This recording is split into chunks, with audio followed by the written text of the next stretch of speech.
මේ කාලේ හරියට ආධාර ඉල්ලන්න දෙනවා. මම මේ වෙනකොට කෝටි 4කට වැඩියෙන් දීලා තියෙනවා. අපේ පින්නතුන් දෙන ඒවා, දානපතියෝ දෙන ඒවා. මේ ඇත්තෝ ඇවිල්ලා කිව්වේ එකම දේ, හාමුදුරුවනේ ජීවිතේ නැති වෙන්න දෙයක් නැහැ. විශාලා මහනුවර ගම්පොලින් දැක්කා. හිත හැදෙන්න ඉක්මනට බණ ටිකක් කියලා යන්න. ආශ්චර්ය. දෙමළ මිනිස්සුත් ආවා. මුස්ලිම් මිනිස්සුත් ආවා. සිංහල මිනිස්සුත් ආවා. ඒ සේරම ඇවිල්ලා කිව්වේ හාමුදුරුවනේ ඉක්මනින් ගම්පොලට එන්න බණක් කියන්න. මං කිව්වා ඇයි? ගම්පොලක් නැහැ. මේ ප්‍රදේශයට වෙච්ච විපත්ති හරි අඩුයි. ආපදා එමටම ඇති.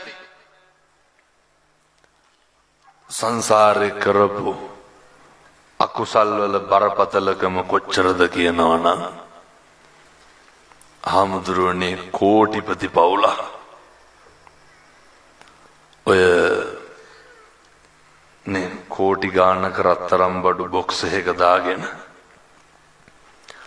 ගෙදරින් එළියට බැස්සලු. ඒ ළඟින් වතුර පාරක් යන හින්දා යාළුවෙක්ගේ ගෙදර ගිහිල්ලා. යාළුවාගේ ගෙදර ගිහින් ඉන්නකොට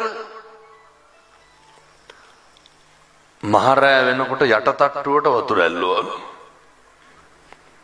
කට්ටිය හිතුවලු උඩ තට්ටුව තියනවනේ. කවදාවත් කිසිම කෙනෙක් මෙහෙම අසරණ වෙන්න හොඳ නැහැ.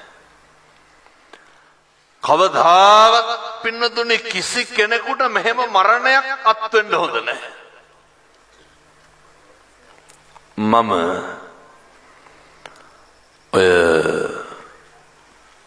ඔය පින්නතුන්ගෙන් ඇහුවා කියනවා හාමුදුරුවනේ යට තට්ටුවට වතුර පිරිච්ච හින්දා වෙන්න කට්ටිය උඩ තට්ටුවට ගිහිල්ලා අර ඉලෙක්ට්‍රික් ගේට්ටු දොරවන්නේ වැස්සට පස්සේ මොකද වුනේ? හාමුදුරුවනේ දොරවල් අරින්න බෑ, ගේට්ටු අරින්න බෑ. කරන්ට් එක ගියා. කඩන්නද?